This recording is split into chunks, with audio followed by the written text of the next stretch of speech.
Alright, what's up guys, welcome back to the channel. So, this one is another homesteading video I want to make. So, I don't know how this is going to turn out first time trying to record like this. But I'm going to show you guys an example of rotating the garden every year. And then I'm going to jump into it in a different video a little bit deeper. But I'm going to use this as an example.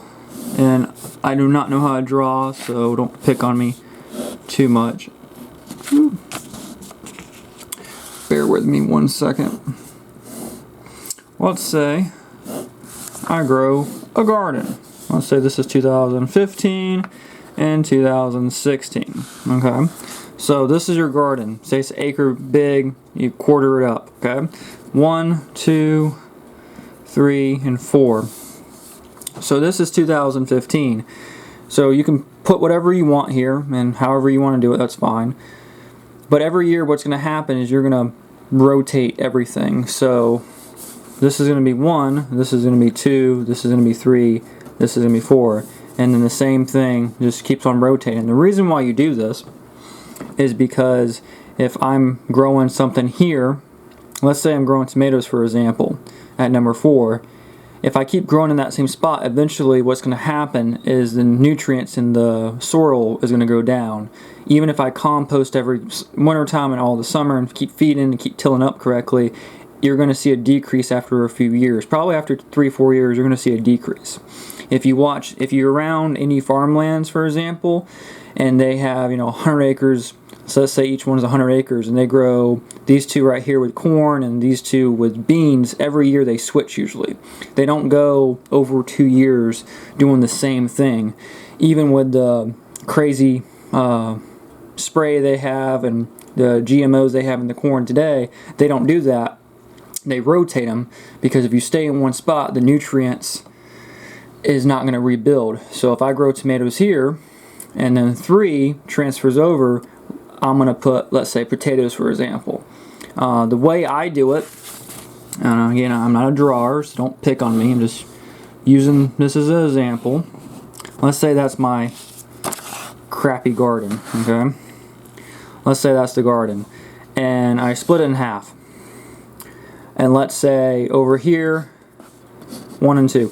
Let's say over here I grow tomatoes and peppers. Every year what I'm going to do, I'm going to switch back and forth. Over here I grow cucumbers and potatoes. Every year I switch back and forth. And what happens is I make sure the nutrients doesn't leave the soil, per example.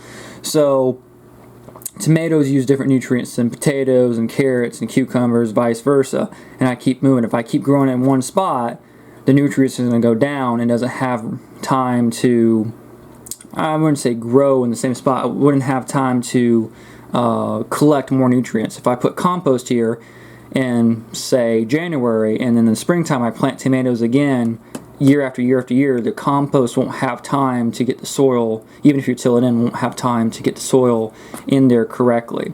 So that's why we rotate back and forth. And the reason why I'm using tomatoes and potatoes, for example, is if this is potatoes and I switch over, well, guess what? You have to dig potatoes. So potatoes go deeper down in the ground. So potatoes will go deeper down, the roots will go deeper down, so they will get the nutrients that tomatoes can't reach.